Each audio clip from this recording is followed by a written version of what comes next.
이제 로마서 할 차례인데요. 로마서 한번 읽어보셨는지 모르겠습니다. 로마서 나름 1세를 풍미했던 우리 1세를 풍미하시고 아직도 나름 이 한국 교회의 문제적 인물로 계신 우리 전병욱 선생님, 그 파워 로마서를 여러분 기억하시는지 모르겠습니다.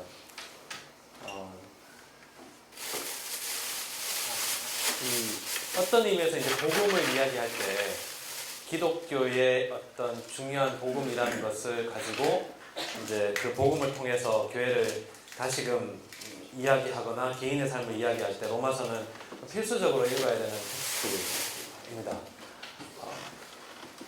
그리고 많은 진보 진영 또는 성서를 이성과 합리적으로 읽으려고 하는 사람들한테 가장 큰 걸림돌이 됐던 글이기도 합니다. 로마서를 어떻게 이해할 것인가에 대해서 굉장히 길고 긴 논쟁과 고민들이 있었고요. 가장 큰 얼개는 이제 로마서는 다분히 하나의 신학적인 어떤 논술과 같은 그런 형태를 취하고 있기 때문에 이것을 바울이 어떠한 복음을 설명하기 위해서 바울이 로마 교회에 보낸 편지인데 자신의 복음을 설명하고 변증하기 위해서 보낸 편지냐, 아니면 로마서의 상황에 맞추어서 바울이 이제 썼던 글이냐, 이거에 따라서 이제 로마서의 성격이 좀 바뀝니다. 왜냐하면 우리가 갈라디아서나 우리가 데살로니가 전서를 읽었지만 거기서 제가 이제 표현할 때는 이것은 바울이 그 교회에 보낸 편지라는 것이죠. 로마서는 그런 의미에서 좀 특별한데 바울이 세운 교회가 아닌 로마 교회에 바울이 지금 편지를 보냈고, 편지를 보낸 이유는 이제 로마의 교회에게 뭔가 자기가 이야기하고 싶은 것이 있다 라고 하면서 이제 좀 더 그 가르침을 주기 위해서 이제 보낸 것이고, 그것을 우리가 어떻게 이해하느냐에 따라서 그 바울의 초기의 복음의 형태를 우리가 좀 더 쉽게 알 수 있는데, 가장 중요한 건 이제 율법에 대한 이야기가 가장 많이 나오는 서신이라는 거죠. 우리가 함께 바울 서신을 이때까지 계속 읽었지만 우리가 알고 있는 바울은 어떤 사람인가 하면, 이제는 여러분 속에서 정리가 됐는지 모르겠지만 우리가 알고 있었던 바울은 유대교회 지도자였고, 그리고 유대교회 이제 새롭게 떠오르는 라이징 스타 같은 존재였는데, 나름 자기가 하나님으로부터 의인으로 칭함을 받기 위해서 모든 율법을 지키고 열심히 노력했지만 이 율법을 지키는 것만으로는 자기가 의인이 될 수 없다라는 그런 가슴 아픈 그 스토리를 가진 사람이었다는 거죠. 그래가지고 어떻게 하면 내가 의인이 될 것인가, 내가 어떻게 하면 구원에 이룰 수 있는가를 고민하다가 예수 그리스도의 십자가를 만나서 머리가 빵 터져가지고 할렐루야로 이제 그리스도인으로 돌아서는 이러한 바울의 그 생각을, 바울이 그랬다는 것을 우리가 받아들인다면, 만약 그걸 받아들인다고 쳐요. 근데 우리가 이때까지 읽었던 그 바울의 6개의 서신들, 데살로니가 전서, 갈라디아서, 고린도 전후서, 빌레몬서, 빌립보서, 바울이 율법에 대해서 얘기를 합니까? 갈라디아에서 조금, 그죠? 고린도 전서도 거의, 그죠? 그러니까 율법에 대해서 바울은 율법이라는 것이 그의 어떤 신학적 체계든 가르침에 아주 심각할 정도의 문제는 아니었다는 거죠.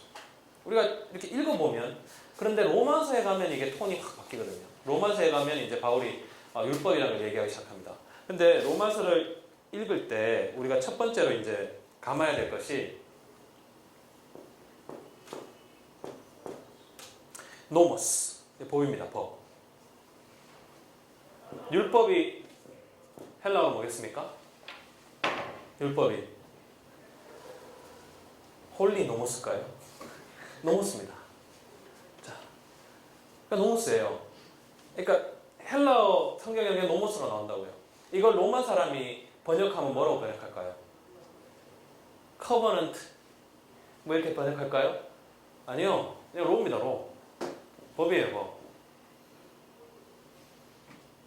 무슨 뜻인가 하면 로마서에는 바울이 로고스라고 표현했지만 이것을 율법으로 번역해야 되는 부분도 있고 그냥 법이라고 번역돼야 하는 부분도 있다고 생각합니다.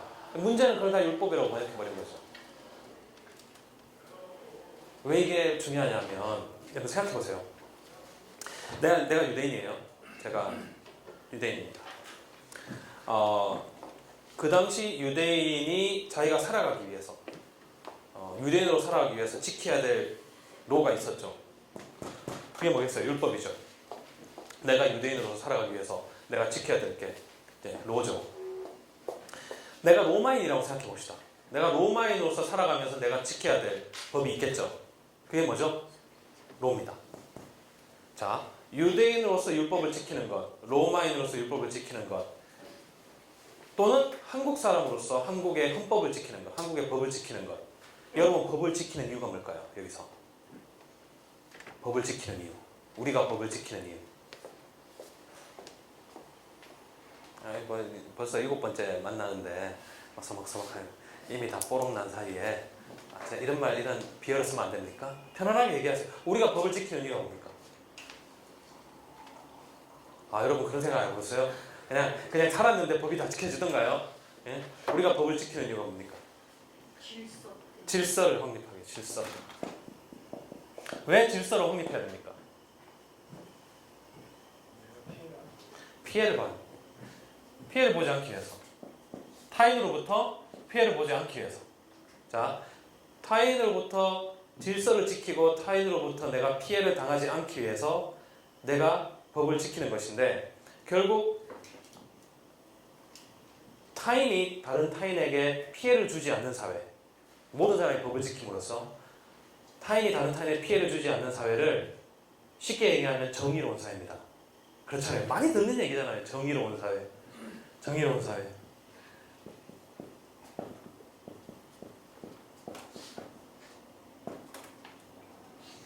그러니까 정의로운 개인이 아니에요. 정의는 개인이 지킬 수 있는 게, 개인이 스스로 만들 수 있는 게 아닙니다. 그러니까 나의 정의를 내가 얘기할 수 있겠죠. 그죠? 그렇지만 나의 정의를 하면 그것은 법을 초월하게 돼요. 언제나. 그렇잖아요. 나의 정의는 뭔가 하면 삼성 같은 그룹이 그러죠? 몇 조씩이나 거기 쌓아두면 안 된단 말이에요. 그래서 나는 가서 문을 따고 들어가가지고 한 10조를 빼가지고 가난한 사람한테 나누는 게 나의 정의라는 말이에요. 그죠? 그러니까 그게 나의 정의. 나의 정의라는 것, 개인의 정의는 언제나 법률적 정의하고는 다른 겁니다. 그럴 수밖에 없어요. 그래서 우리가 법률적 정의를 하면 언제나 사회가 딸려 나올 수밖에 없어요. 정의로운 사회, 평등한 사회, 이런 사회라는 게 나올 수밖에 없다고요. 그래서 언제나 법이라는 건 그것이 율법이든 법이든 어떤 형식의 법이든 개인을 위한 것이 아니라 사회를 위한 것입니다. 사회라는 게 법리 근대적인 용어죠. 소사이어티. 쉽게 말하면 이제 공동체를 위한 거죠. 공동체에 뭘 위한 걸까요? 공동체의 정의를 위한 겁니다. 그게 어떤 것이든 간에, 그 정의라는 게 어떤 것이든 간에 공동체의 정의를 위한 거죠. 그러니까 여러분도 뭔가 여러분이 만들어내고 싶은 정의가 있을 거예요. 지금 우리 한국의 가장 큰 정의에 대한 어떤 열망이 뭡니까? 평등이죠. 그죠? 그러니까 균등한 기회, 균등한 교육의 기회. 평등이라는 것이 굉장히 중요한 정의의 하나의 관점으로 들어와 있는데, 그것이 어떤 것인 간에 공동체의 정의를 지키기 위해서는 법이 필요한 거예요. 그렇습니까? 동의하십니까? 그렇잖아요. 우리가 법 안에 살고 있으니까. 여러분 율법주의자인 거예요. 지금부터. 여러분은 율법주의자입니다. 아니, 바울이 얘기한 율법주의자가 바로 이겁니다. 정의로운 사회를 만들기 위해서, 공동체의 정의를 만들기 위해서 법이란 게 필요하다라고 생각하는 그 순간에 바울이 얘기한 율법. 그러니까 루터가 생각했던 그런 내가 법을 지켜가지고 의인이 하나님으로 앞에서 의인으로 드러나지 않으니까 내가 그리스도의 십자가를 통해서 내가 의인으로 드러난다는 건 개인적인 얘기잖아요. 이미 루터 때 이미 개인적 신앙의 그 싹이 텄고 어거스틴한테 그런 어떤 씨앗이 있지만, 고대 시대에는 이런 식의 개인적인 어떤 생각을 말하는 게 굉장히 힘든 사회였어요. 왜냐하면 개인이 있기 위해서 제일 먼저 있어야 되는 게 뭔가 하면 그 개인을 만들어주는 법률이 존재해야 됩니다. 그 법률에 뭐가 있어야 되는가 하면 그 개인이 자기의 삶을 선택할 수 있고 다른 사람과의 평등한 구조 속에서 자기가 무엇인가를 이룰 수 있는, 그러니까 개인으로서의 자율성을 획득시켜줘야지 개인이 생겨나는 거잖아요. 근데 고대 사회는 개인으로서 자율성이 없다고요. 없다고요. 아주 극소수의 귀족들 계층이나 황제의 가족들만이 개인 스스로의 어떤 자아 실현을 할 수 있는 사회였지. 그 밑으로는 싹 똑같아. 여러분 그 생각해 보십시오. 우리나라의 그 조선 시대를 생각해 보십시오. 아버지가 노비면 뭐예요? 노비. 호영 아버지를 아버지라고 형을 형이라고 부르지 못하는 우리 홍길동이를 생각해 보십시오. 그죠? 그러니까 홍길동이 뭡니까? 자기의 개인의 삶을 찾기 위해서 뭐라는 거예요? 도수를 배워가지고 완전히 다른 사회 자체를 만들 때만이 그 개인으로 드러날 수 있는 거죠. 그 사회의 법률 속에 있으면 개인이 아니라 그 철저한 그 핏줄, 혈연에 의지한 계급 구조 안에 갇혀 있는 거예요. 개인이라고 말할 수 없죠. 자기가 선택할 수 있는 게 없으니까. 고대 사회는 개인이 없는 거예요. 공동체만 있습니다.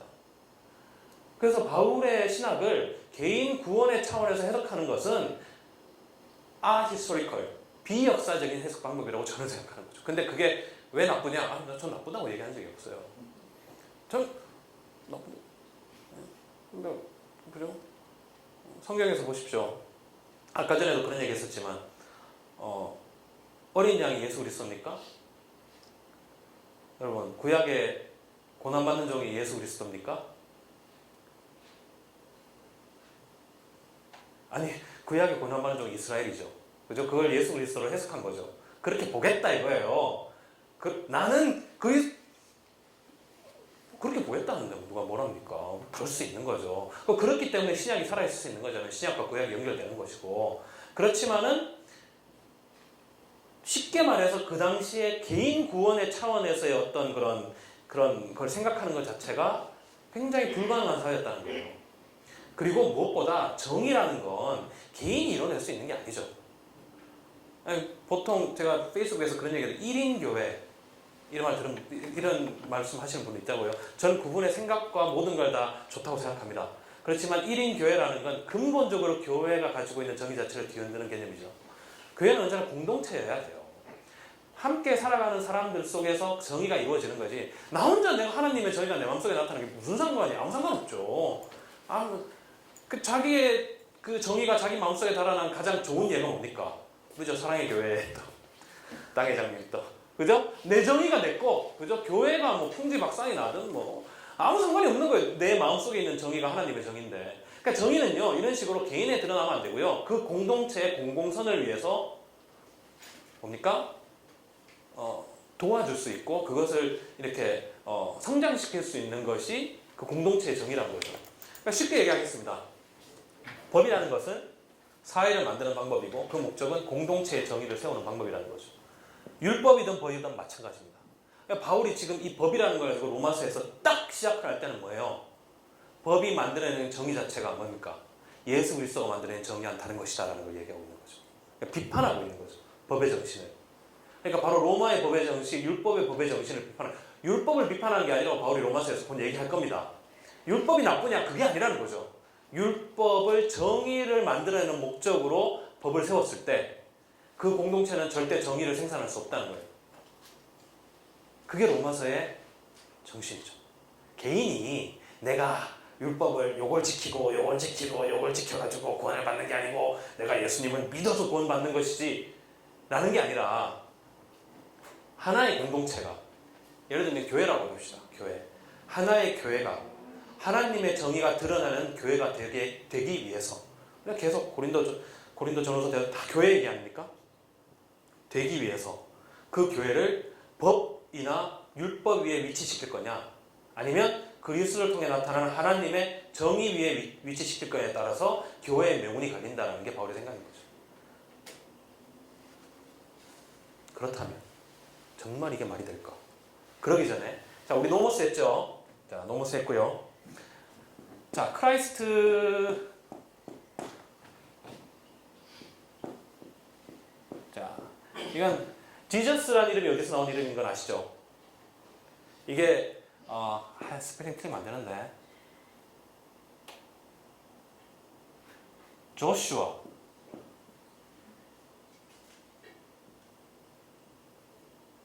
맞아, 비슷하겠다. 그렇지. 꼭 안 틀리라 그러면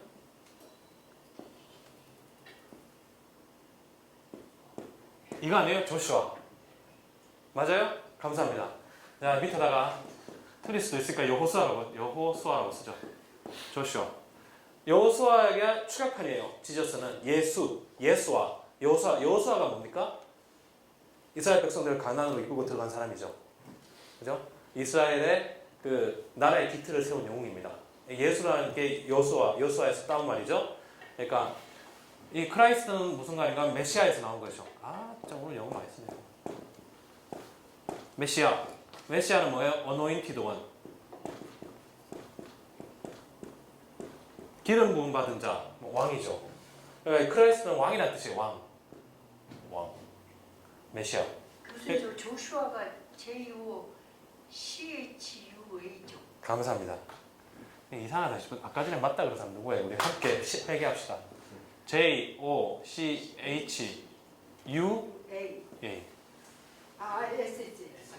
SH. 죄송합니다. SH. 아니야. JOSH. 정말 죄송합니다. JOSH. SHUA. 아까 썼던 거 아니에요? 아니, 중간에 C라고. 그래서 저기 비디오 보시고 있는 여러분, 사람 이름은 틀릴 수 있는 거예요. 저도 제 이름 가끔 틀리게 쓸 때 있습니다. 자, anyway, 이 크라이스트가 이제 메시아, 왕이라는 뜻이고, 이 어노인티드 원이라는 뜻이고, 이 조슈아, 그리고 큐리오스, 로드, 큐리오스 안 쓸 거예요. 로드라는 건 이제 주죠. 로드라는 게 큐리오스에서 나오는 말인데 그냥 틀려도 괜찮아. 큐리오스.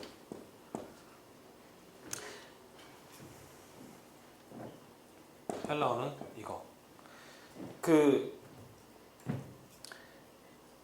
로드라는 게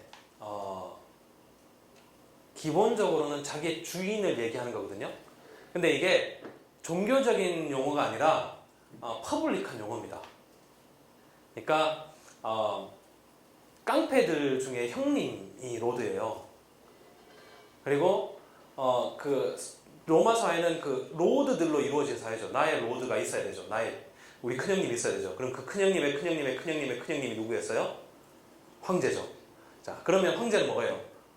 The Lord of the Lords. 주들 중에 주죠. 하나님 얘기가 많이 나요. Lord of the Lord 뭐 이렇게 나오는 게.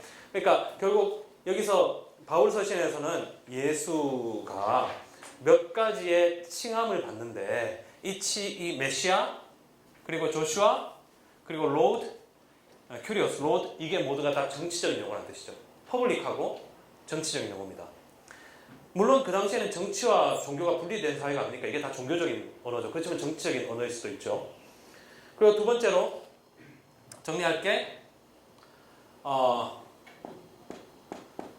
집에서 좀 준비하고 올걸. righteousness. 자, righteousness와 justice의 다른 변이 뭘까요? 자, 이걸 한국말로 번역하면 이게 의고, 이게 정의예요. 뭐가 다를까요? righteous란 말은 다분히 개인적인 뜻이에요.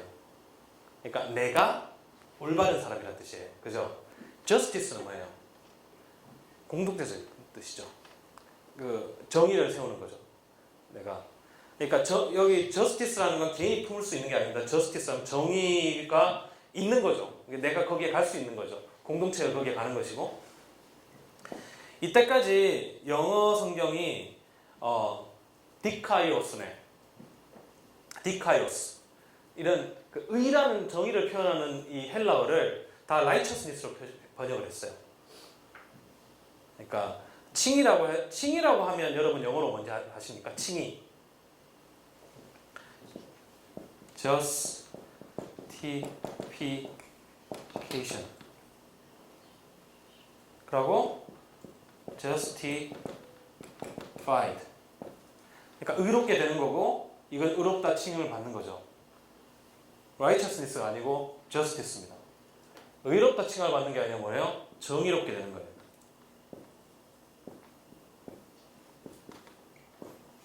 내가 그리스도를 믿음으로 그리스도를 믿는 믿음으로, 그리스도의 믿음을 가짐으로 나는 어떻게 되는 거예요? 나는 정의롭게 되는 거예요. 그러면 내가 예수님을 믿으면 내가 정의롭게 돼요? 칭의는, righteousness는 좀 말이 돼요. 내가 예수님을 믿으면 예수님께서 나를 의롭다 칭한다, 이런 표현이 가능하잖아요. 그러니까 개인적인 어떤 의로움과 구원을 확보할 수 있죠. 그렇지만은 이거 말을 바꿔서 예수 그리스도를 믿는 믿음으로 내가 정의롭게 된다는 말은, 그것은 실천이 따르지 않으면 불가능한 얘기죠. 그러니까 우리가 로마서를 해석하면서 로마서를 8장부터는 안 읽어요. 8장부터는 5, 6장까지는 정말 열심히 읽어요. 아담 기독론, 율법을 하는 너희들이 예수 그리스도를 믿는 믿음을, 그러므로 우리가 새롭다 함을 받았은 즉 평안을 누리자, 할렐루야. 그러다가 7장 딱 넘어가면 이제 무슨 말인지 모르고요. 8장부터는 안 읽어요. 그러니까 바울에게서 가장 중요한 것은 어떻게 이 메시아적 공동체, 메시아적 정치가 인간의 공동체 안에서 나타나서 하나님의 정의가 실제적으로 이루어지는 것을 우리가 볼 것인가의 문제거든요. 그렇지 않으면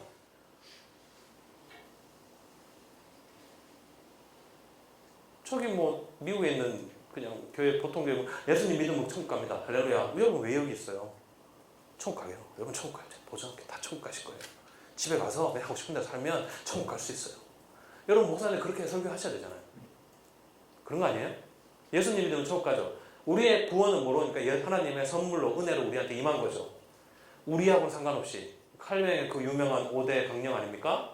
그죠? 우리하고는 상관없이 전적 타락, 무조건적 속죄 아닙니까? 그죠? 그럼 우리 속죄 받은 거죠. 할렐루야죠. 그죠? 우리의 구원을 인간이 뺏어갈 수 있어요? 없어요? 없어요. 남은 건 뭐예요? 내가 구원을 받았는지 안 받았는지는 예정론에 달려있는 거죠. 그죠? 그러니까 그게 너무 신경 쓰지 말고 할렐루야로 살면 되는 거예요. 천국은 가면 되니까. 장로교는 이렇게 불안한 감도 있지만 감리교는 그런 것도 없어요. 무조건 천국 가는 거 우리는. 얼마나 좋아요. 감리교로 오세요. 우리 무조건 천국 가요. 하나님 예수님 딱 믿으면 예수님이 나의 죄를 사해준 걸 믿습니다. 그 순간 천국 가는 거예요. 그러면 그 다음부터 교회가 왜 필요해요? 그러니까 교회가 필요 없으니까 뭘 하는 거예요? 거기다 뭘 하는 거예요? 율법을 집어넣는 거죠. 주일 성수해라, 헌금해라, 속회해라. 그리고 여러분 그 신앙의 믿음의 열매가 없으면 잘하는 구원을 뺏길 수도 있다. 부끄러운 구원을 받는다. 천국의 상급이 못 받을 수 있다. 천국의 상급을 받으려면 뭘 해야 된다. 천국의 상급을 쌓아라. 하늘에 이게 나오는 거죠. 왜냐하면 관심이 없기 때문에. 우리 교회가 어떻게 정의로운 교회가 될 것인가, 우리 교회가 어떻게 하나님의 정의를 드러낼 수 있는 곳이 될 것인가에 대한 관심이 없기 때문에, 무식하게 얘기하면 바울을 반만 이해했기 때문에 그렇게 되는 거죠. 그러니까 몇백 년 동안 뭐 때문에 싸워요? 구원을 믿음으로 받느냐, 행위로 받느냐, 뭐 이런 거 갖고 막, 여러분 이렇게 희한한 게요. 제가 이런 거 정리를 하잖아요. 그럼 그래 그런 거야. 바울 딱 들어가서 구원을 믿음으로 받느냐 행위로 받느냐 막 논쟁하는 사람들 속에 30분만 있어 보면 저도 하고 있어. 야, 이게 논쟁이라는 게 얼마나 재밌는 건가 하면요. 아무리 거기에 대해서 정리가 됐다고 생각해도 그 사람들의 레토릭에 말리면 또 똑같은 얘기를 하게 돼요. 믿음으로 아니지, 믿음으로 맞는 거지. 그럼 믿으면 다 돼. 아니 뭐 행동이 그 율법주의적인 신앙이야. 그러니까 이 공동체적 정의를 이해 못하는 거예요. 그거를 개인적인 차원으로 그냥 집어넣어버리면, 자 여기까지 하고, 그렇다면 제가 오늘 이제 로마서 좀 이런 얘기 좀 하고 로마서 조금 읽고, 이제 다음 주에는 제가 장작 데리다 하고 저희 선생님이신 테드 제임스 선생님하고 그리고 바울하고 이 세 사람의 생각을 대추비추하면서 이제 좀 강의하는 시간을 가지고자 합니다. 자, 그렇다면 바울에게 있어서 명확한 거 한 가지는 있어요. 바울은 분명히 악은 존재하는 거예요. 죄는 존재하는 거예요. 죄. 자, 그 죄가 어디에 존재하는 거냐? 바울은 결론만 얘기하면 죄는 개인에게 존재하지 않아요. 여러분이 죄를 떠안고 죽는 게 아니라고요. 한 명 한 명이. 죄는 어디에 있어요? 하나님의 정의를 생사하지 못하는, 하나님의 justice of God, 하나님의 정의를 만들어내지 못하는 이 사회 전체에 있는 거예요. 어떻게 생각하세요? 여러분 아무리 여러분 하나님의 정의로 살라 그래도 이 사회에 사는 이상 이 사회의 가치에 복무할 수밖에 없어요. 아무리 저도 제가 무슨 용 빼는 재주가 있겠습니까? 우리 교회 갔는데 목사님께서 해! 그러면 네! 뭐 이렇게 되는 거 아니에요? 그죠? 그러다 보면 제가 생각한 신앙하고 전혀 다른 일을 하고 있고 저희 목사님 좋은 분이에요. 그렇게 시키지 않아요. 예를 들어 설명하는 거예요. 내가 생각한 가치와는 전혀 다른 일을 하고 있는 거예요. 교회에서. 그러면서 무슨 생각을 해요? 내가 언젠가는 나도 오야붕이 되면 그죠? 나도 큰형님이 되면 뭔가 바꿔야지. 큰형이 되면 뭐야? 똑같이 돼 있죠? 이 사회에 돌아가는 방식이죠. 하나님의 정의를 생산하지 못하게 만드는 거예요. 그 이유는 여러 가지가 있죠. 우리가 계속 갈라디아서부터 쭉 얘기했잖아요. 세상의 방식, 세상의 권위, 세상의 능력, 정치 모든 시스템 자체가 그렇게 이제 짜여져 있으니까 하나님의 정의를 생산하지 못하는 거예요. 하나님의 정의가 여기 안에서 하나님의 정의가 나타나지 못하는 거죠. 그러니까 이 사회 전체가 죄악으로 점철되어 있는 거죠. 그러니까 요거하고 한 인간이 있는데 야, 죄 없는 인간이 어디 있어? 너도 죄인이야. 죽을 수밖에 없어. 겁나지? 그런데 예수님이 널 구원했대. 믿으면 돼. 자, 이제 천국 갈 준비하자. 요거 완전 다른 얘기예요. 왜냐하면 여기에는 뭐가 없어요? 이 죄악을 만들어내는 이 사회에 대한 인식 자체가 없는 거예요. 그러니까 변화가 없죠. 신앙의 변화가 없고 교회의 변화가 없을 수밖에 없잖아요. 뭐가 잘못됐는지 모르니까. 무슨 설교하는 것 같은데 지금. 그렇지만 바울에게는 그 죄를 생산하는 이 사회가 문제인 거예요. 그러면 왜 이 사회가 죄를 생산하는 게 됐을까 하고 바울은 물어야 되겠죠. 그죠? 여러분 당연히 질문하실 때 왜 이 사회가 됐을까? 뭐 때문에? 법 때문에. 법 때문에. 율법 때문에. 근데 문제는 뭔가 이 율법이 좋은 거예요? 나쁜 거예요? 율법을 누가 준 거예요? 하나님이 줬잖아요. 그러니까 하여튼 중간에 바울이 뭐 천사가 줬다, 중재자가 줬다 이러면서 살짝 퉁치고 지나가지만 하나님이 준 거예요. 하나님이. 그러니까 문제인 거예요. 바울한테는. 보세요. 하나님이 율법을 줬어요.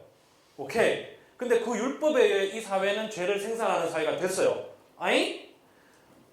이걸 어떻게 해결할 거예요? 이 논리를. 그러니까 로마서에서 율법에 대한 지난한 그 논증을 바울이 펼치는 이유는 바로 이 율법에 대한 패러독스한 율법의 지위 때문에 그렇습니다.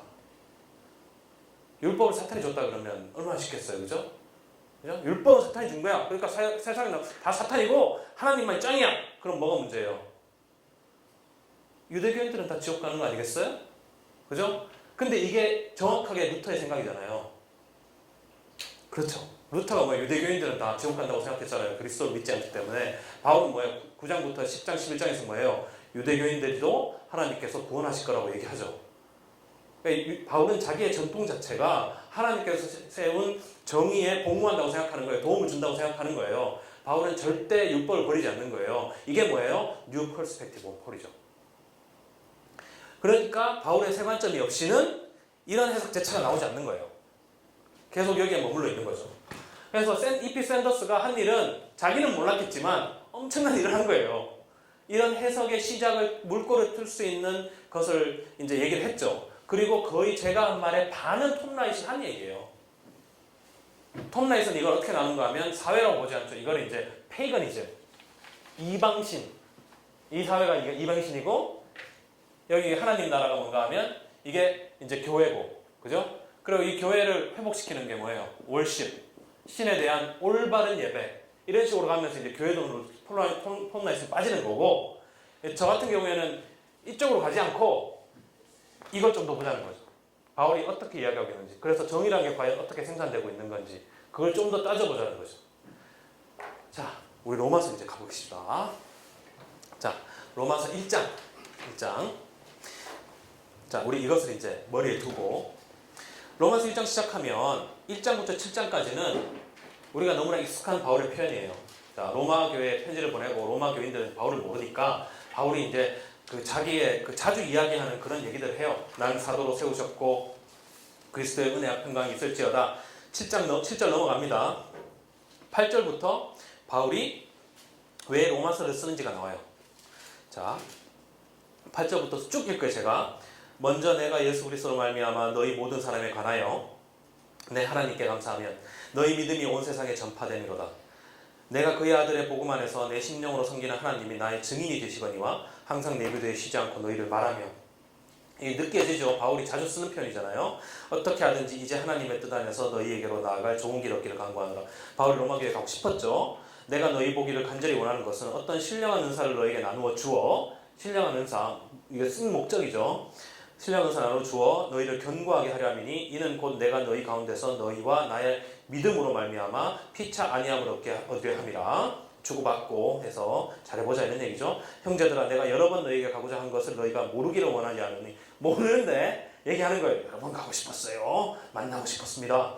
너희 중에도 다른 이방인 중에서와 같이 열매를 맺게 하려 함이로되 지금까지 길이 막혔도다. 그러니까 내가 이방인의 사도니까 여러분에게 뭔가를 이야기하고 싶고 가고 싶었다는 얘기죠. 헬라인이나 야만인이나 지혜 있는 자나 어리석은 자에게 다 내가 빚진 자고 그러므로 나는 할 수 있는 대로 로마에 있는 너희에게도 복음 전하기를 원하노라. 자, 여기까지입니다. 일단 여기 서문이 끝났어요.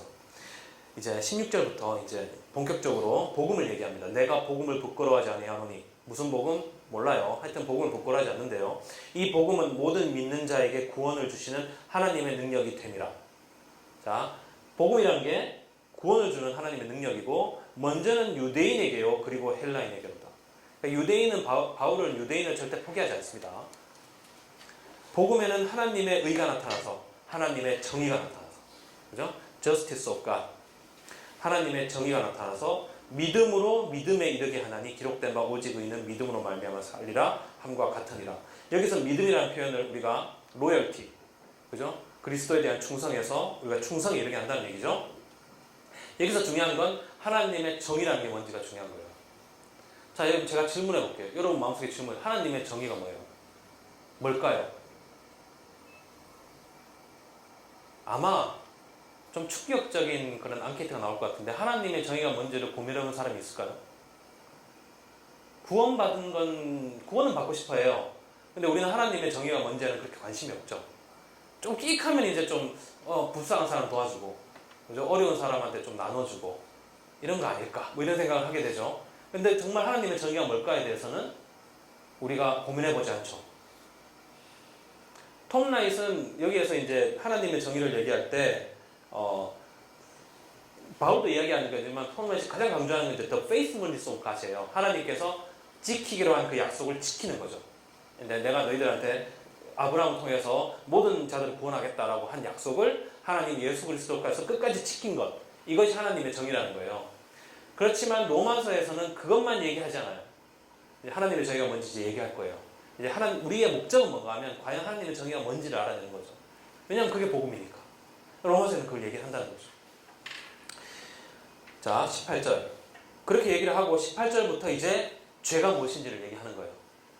하나님의 진도가 불의로 진리를 막는 사람들의 모든 경건하지 않음과 불의에 대해서 하늘로부터 나타나나니 이는 하나님을 알만한 것이 그들 속에 보임이라. 하나님께서 이를 그들에게 보이셨느니라.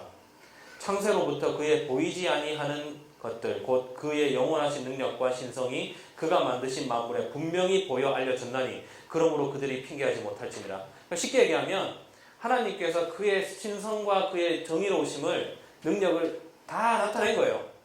다 나타낸 걸 우기는 거예요.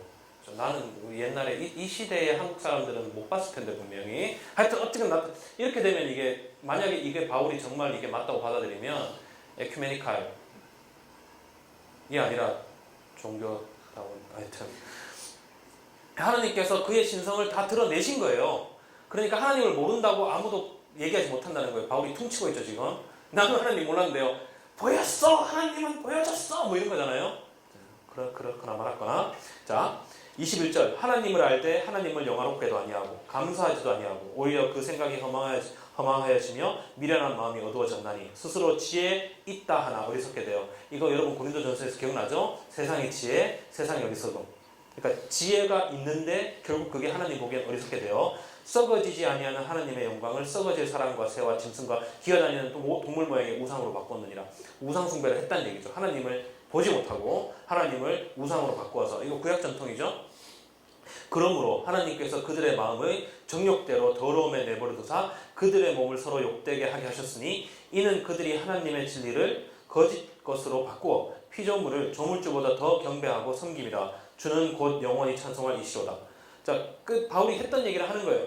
하나님 썩어질 것들에게 신의 권능을 줌으로써 그것을 우상 숭배를 하고, 그러면서 이 세계를 그 보이는 것들의 어떤 그 잘못된 권력 체계로 만들었다는 얘기죠. 여러분 이해가시죠?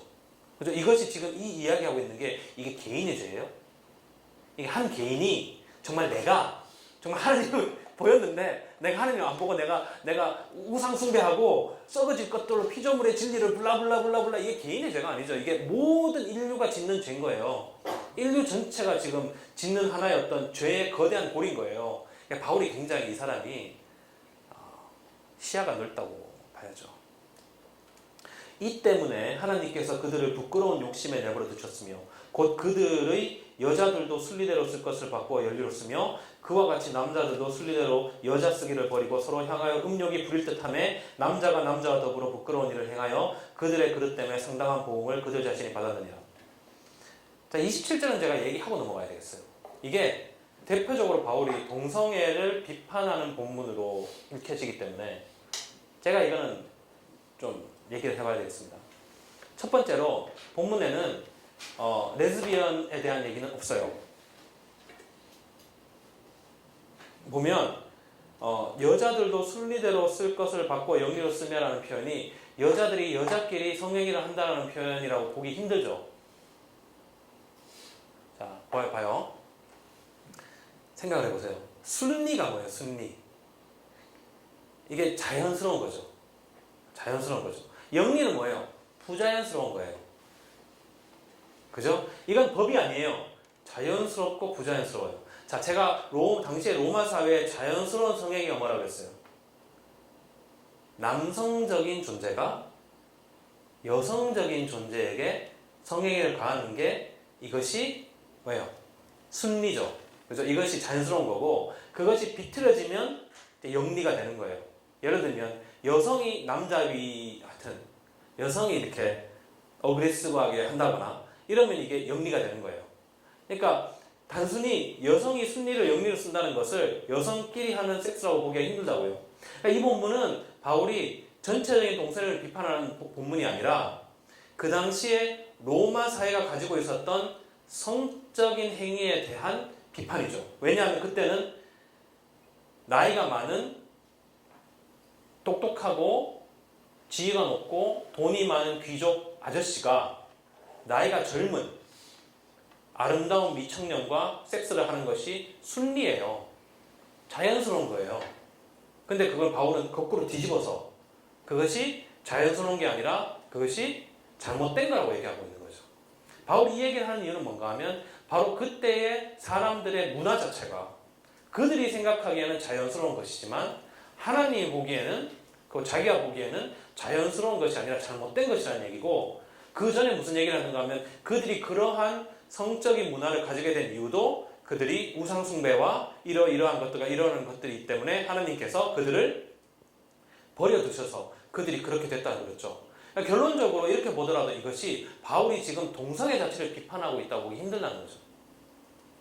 하여튼 저는 뭐 얘기를 해야 되겠습니다. 그렇게 생각하니까.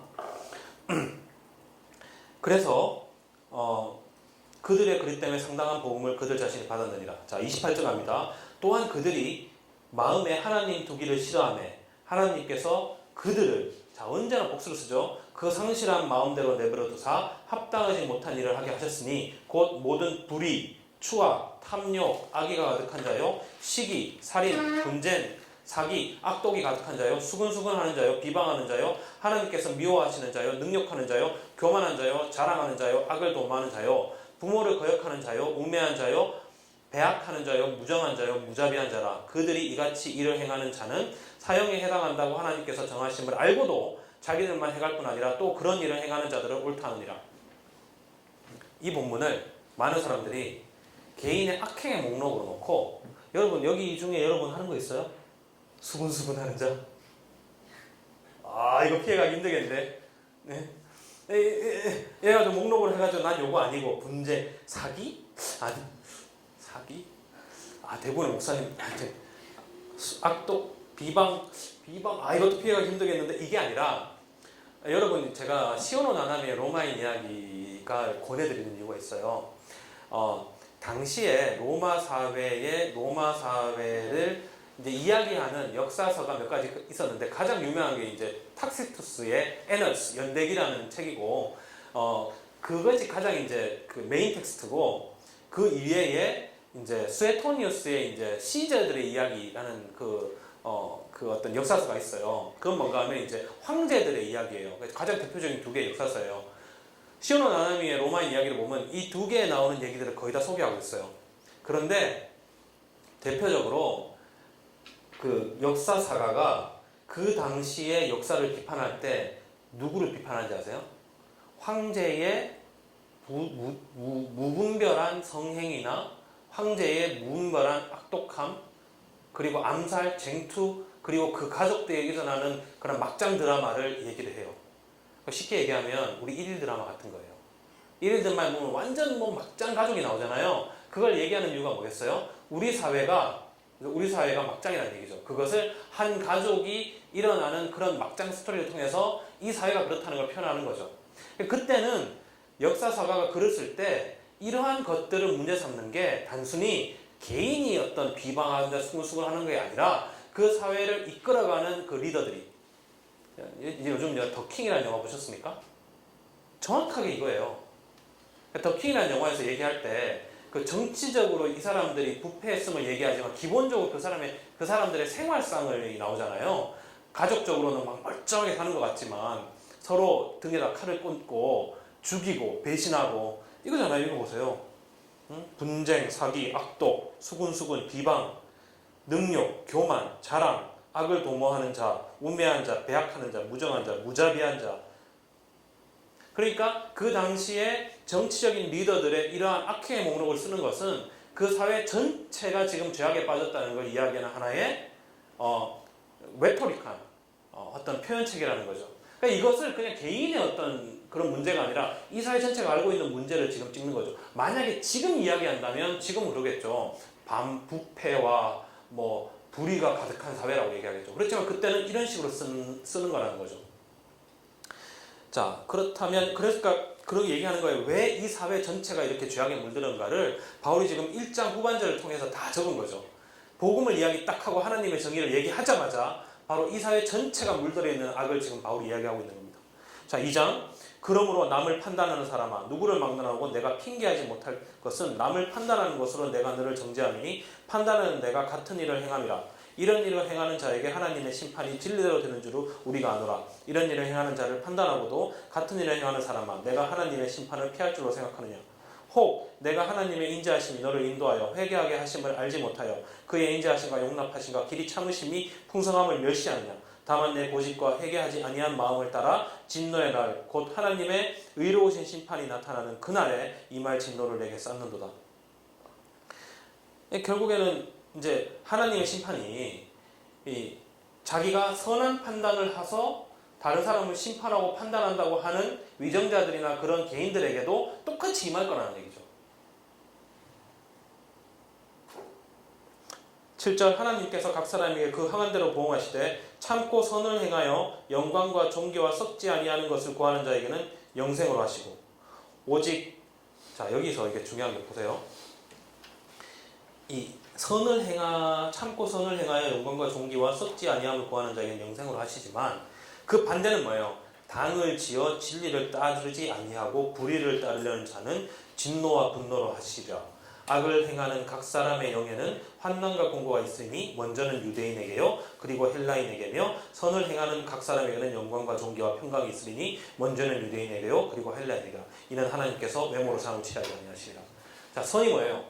쉽게 말해서 정의를 행하는 거예요. 그래서 정의를 행하는 사람에게는 하나님께서 영생을 주실 거고 이게 하나님의 정의겠죠?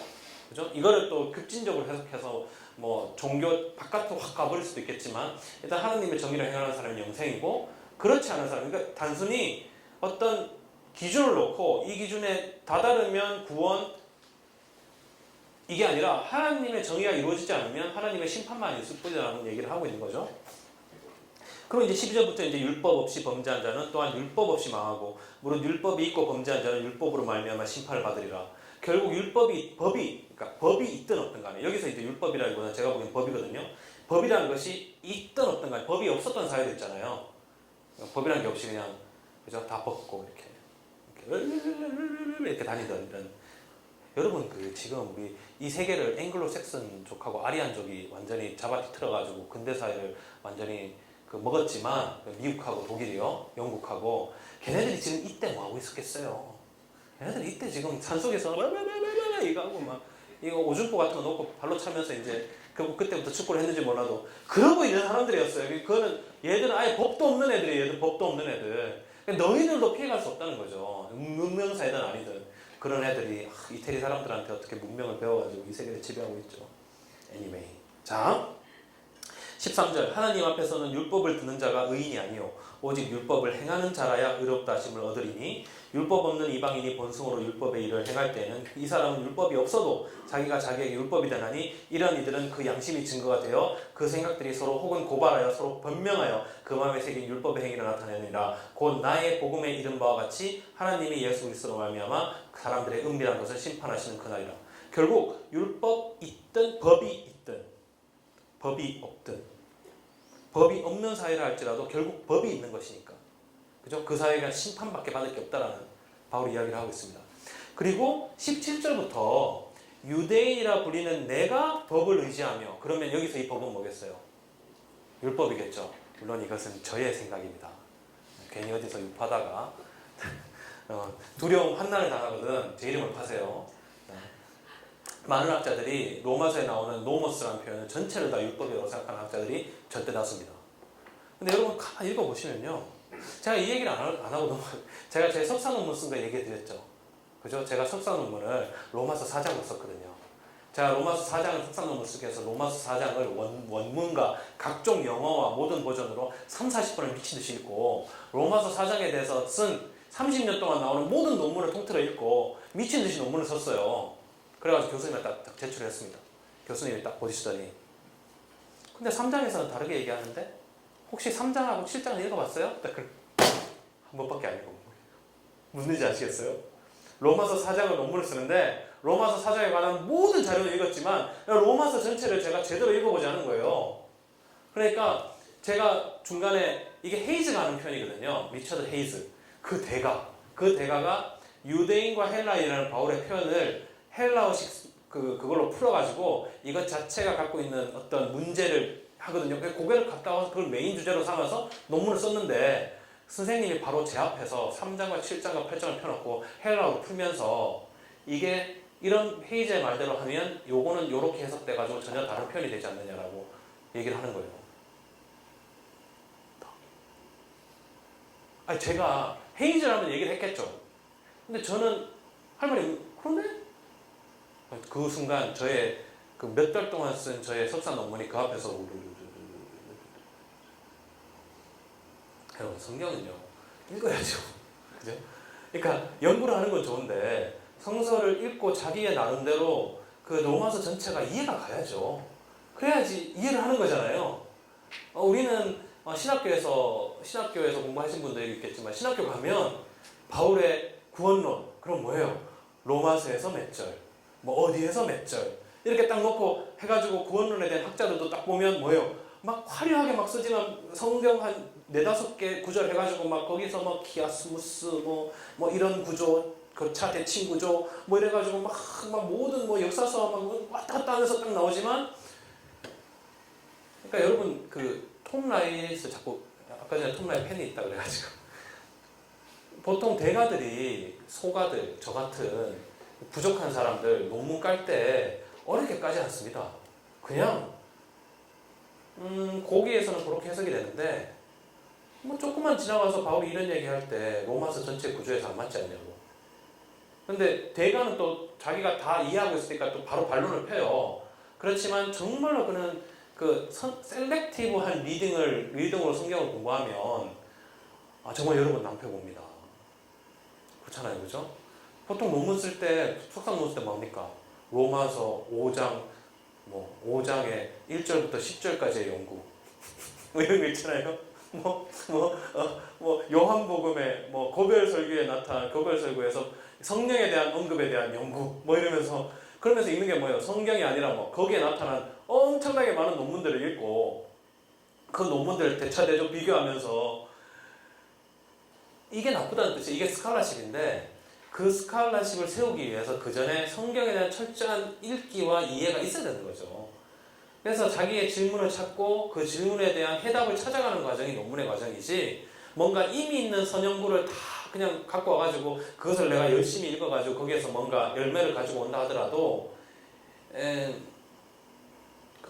그죠. 미국의 그 쟁쟁한 학者신학자들이 모여가지고 한 10명 모여가지고 컨퍼런스 하면서 이야기하면 바깥에 있는 사람들 관심이 없죠.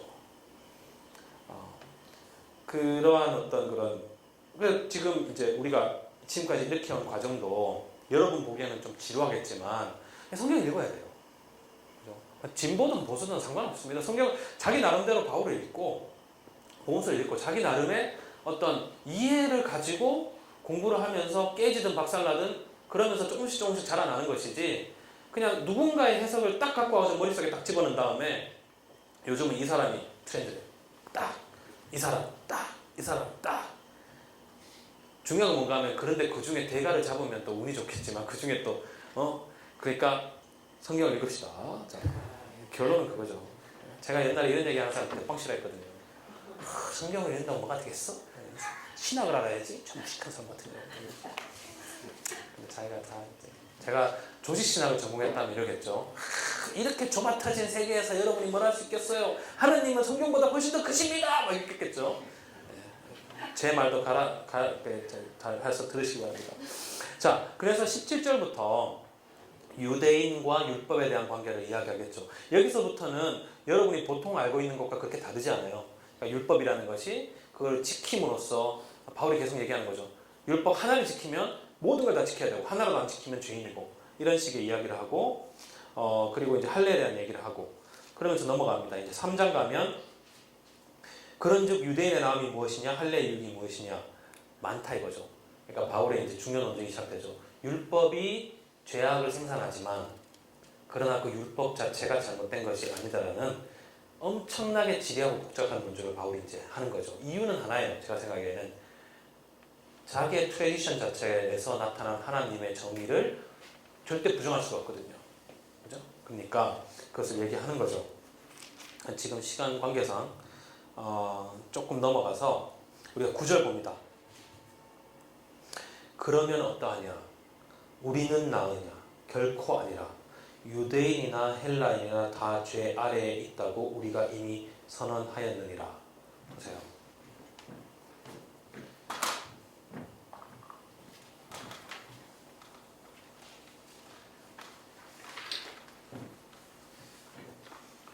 했던 얘기를 그냥 반복하는 거예요. 자, 유대인이나 헬라인이나 어디 아래 있다고요? 죄 아래 있다고요. 바꿔서 얘기해 볼게요.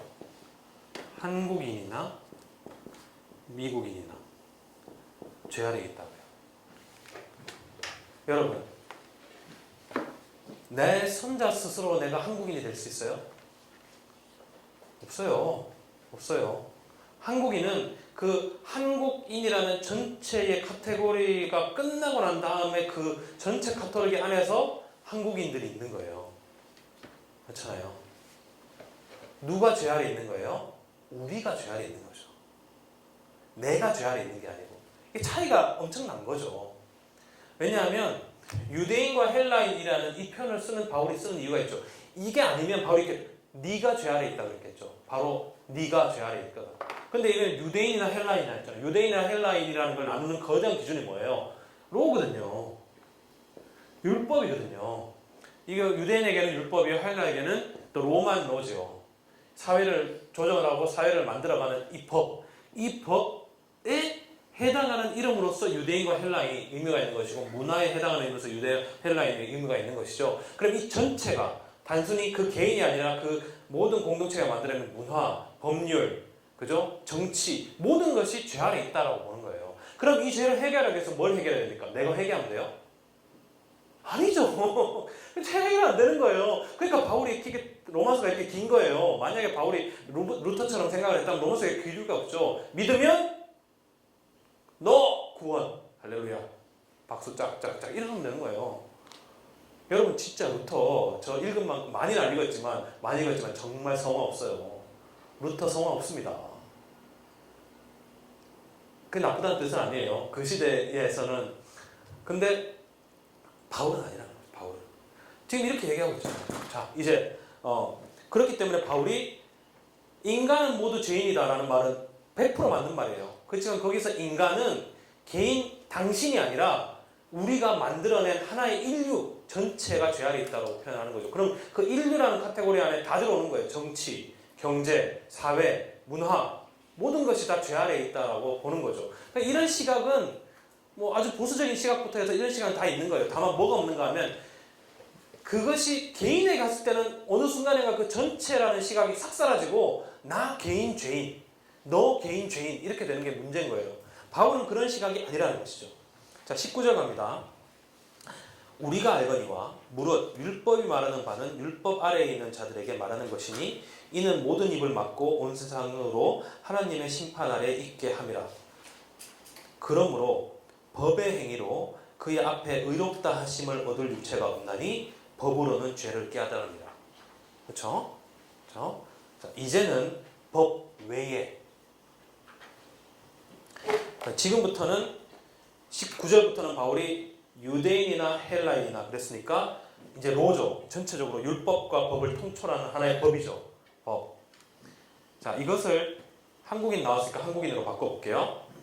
우리가 알거니와 무릇 헌법, 대한민국의 헌법이 말하는 바는 대한민국의 헌법 아래에 있는 모든 자들에게 말하는 것이니 이는 모든 입을 막고 온 세상으로 하나님의 심판 아래 있게 함이라. 헌법의 결과는 심판이에요. 하나님의 심판. 그러므로 대한민국의 헌법의 행위로 그의 앞에 정의롭다 하심을 얻을 육체가 없나니 헌법으로는 죄를 깨달을 뿐이다 라는 표현이 되죠. 이제는 헌법 외에 하나님의 정한 정의가 나타났으니 헌법과 선지자들에게 정치들이나 정치적 용인들 선지자들에게 증거를 받은 것이라. 곧 예수 그리스도를 믿음으로 말미암아 모든 믿는 자에게 미치는 하나님의 정의니 이 정의에는 뭐가 없어요? 차별이 없어요. 왜 믿음이 중요해요? 차별이 없기 때문에. 내가 어떤 법을 지키든 그 헌법을 안 지키든 그 헌법에서 내가 어떤 직위에 있든 어떤 계급에 있든 어떤 누구의 아들이든 자녀든 인종이든 문화든 내가 어떤 것 안에 속해 있는지가 중요한 게 아니라 오로지 믿음으로만 하나님의 정의가 이루어지니까 거기에는 차별이 없는 거예요. 이것은 정확하게 우리가 이때까지 읽었던 바울의 서신에 바울이 했던 정신과 일맥상통합니다. 바울에게 있어서 가장 언제나 문제가 되는 것들에서 그것을 넘어설 수 있는 유일한 길이 뭐였는가 하면 바로 믿음으로 나타난 하나님의 정인 거죠. 그러니까 여기서 이 믿음이라는 것은 단순히 하나님 예수 그리스도를 믿는다는 게 아니라 하나님과 예수 그리스도에 대한 무조건적 충성, 법에 대한 충성이 아니라 내가 이 사회를 구성하고 우리를 만들어내는 법과 규칙에 대한 나의 여러분 법과 규칙 잘 지키죠? 여러분 여기 직장이든 교회 다니든 어디서나 법과 규칙이 있어요. 담임 목사님 들어오시면 뭐예요? 일어서야죠. 목사님 오십니다. 인사하고 목사님 오늘 설교 짱이었으면 할렐루야 목사님 힘내세요. 박수. 아유 우리 목사님 보면 난 죽었다 이제. 아니에요. 저는 저희 목사님 진짜 좋다고 생각해요. 하여튼 어디 사회에 가든 그 법과 규칙이 있죠. 그것을 지키느냐 지키지 않느냐에 따라서 기득권이 정해지고 거기에 순응하는 자들이 정해지고 의로운 사람이 정해지죠. 올바른 사람이 정해지죠. 그런 것이 아니라는 거예요. 오로지 하나님에 대한 충성으로 메시아에 대한 충성으로 하나님의 정의가 이르는 거죠. 이 3절 모든 사람이 죄를 범하였음에 하나님의 영광에 이르지 못하더니 이제 이게 이해가 가시죠? 왜 하나님의 영광에 이르지 못하는 건지 왜 죄를 범하는 건지 우리가 법 아래에 있기 때문이에요. 정의를 생산하지 못하는 하나님의 의를 만들지 못하는 법 아래에 있기 때문에 우리가 하나님의 은혜로 영광에 이르지 못하더니 그리스도 예수 안에 있는 속량으로 말미암아 하나님의 은혜로 값없이 의롭다 하심을 얻은 자 되었느니라. 이렇기 때문에 값없이 의롭다 하심을 얻은 게 중요한 거예요. 왜냐하면 법이 들어가고 율법이 들어가고 규칙이 들어가면 값없이 얻은 게 아니거든요. 내가 쟁취한 게 되거든요. 하나님의 정의를 인간이 쟁취하는 그 순간에 뭐예요? 독재가 시작되는 거예요. 한 인간이든 어떤 공동체든 그 사회의 정의를 자신들이 권력으로 붙잡는 그 순간에 독재가 시작되는 거죠. 토탈리테리아니즘. 가장 대표적인 게 로마 아니겠습니까? 바울이 로마 제국을 지금 보고 있잖아요. 로마가 뭐예요? 로마의 캐치프레이즈가 뭐예요? Justice and Securitas. 법과 평화. 로마의 법은 로마의 평화. 여러분 여기서 법학 전공하신 분이 있으면 아시겠지만 로마의 그 당시의 법이 지금의 근대 법 정신에 견주어 봐도 거의 욕을 안 얻는 만큼 엄청난 체계를 가지고 있었어요. 그래서 그 당시에 로마가 제일 처음 영국과 이런 브리타니아하고 유럽을 로마가 이제 문명화할 때 제일 먼저 주는 게 법이에요. 그렇지 않겠어요? 여러분이 생각해보세요. 여러분 형제예요. 그런데 자꾸 이렇게 무식한 이민족들이 자꾸 침략하는 거 배고프면 그러면 죽이는 게 아니라 가가지고 거기다가 도시를 만들고 치안을 정립해요. 군대를 딱 집어넣은 다음에 그 다음에 글자를 가르쳐주고 그 중에 엘리트들을 모아가지고 법을 얘기해요. 너 이거 지켜라, 이거 지켜라, 이거 지켜라, 이거 지켜라, 이거 지켜라. 그런 게 괜찮다. 그러면 그 사회가 안정이 되잖아요. 정확하게 구약성서에 율법을 받은 백성들하고 똑같은 형식이에요. 그러니까 법이라는 건 여러분이 그냥 법이라는 게 공기처럼 사니까 그렇지만 고대 시대에는 법이라는 건 정의를 이룩하는 정말 중요한 방법 중에 하나였어요. 평화를 이룩하는. 지금도 여러분 법이 없다고 생각해보세요. 그죠? 불안하잖아요. 그런데 바울은 지금 그러한 로마의 법이라는 것이 하나님의 정의를 못 만들어낸다는 거예요. 율법이 유대인의 율법 또한 그것도 하나님이 주신 거지만 하나님의 정의를 못 만들어요. 왜요? 하나님의 정의는 뭐예요? 율법에 드러난 게 아니고 어디에서 드러났어요? 어디에서? 예수 그리스도로 말미암아 드러났으니까. 새롭게 하나님의 정의가 드러난 거예요. 율법에서 하나님의 정의가 있다고 생각했지만 하나님의 정의가 그리스도의 십자가가 새롭게 드러났죠. 갈라디아에서 계속 얘기하잖아요. 그 어떤 의미인지. 새롭게 드러났기 때문에 그 정의에 비추어 보면 이전의 율법의 정의든 법의 정의, 이 사회의 정치의 정의는 헌시적점은 버려야만 되는 것이죠. 완전히 새로운 하나님의 정의가 그리스도의 십자가를 통해 드러났으니까.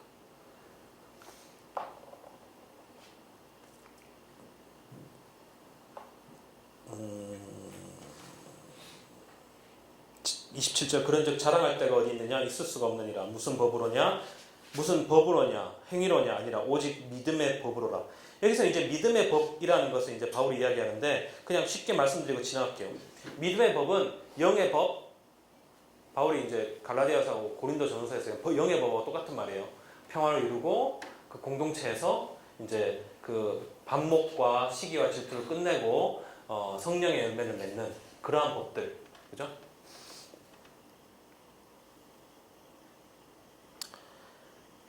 자, 이제 그러면 4장부터 아브라함 얘기가 나옵니다. 아브라함 얘기가 굉장히 중요하거든요. 우리가 5분만 쉬고 이제 바로 아브라함 들어가도록 하겠습니다. 제가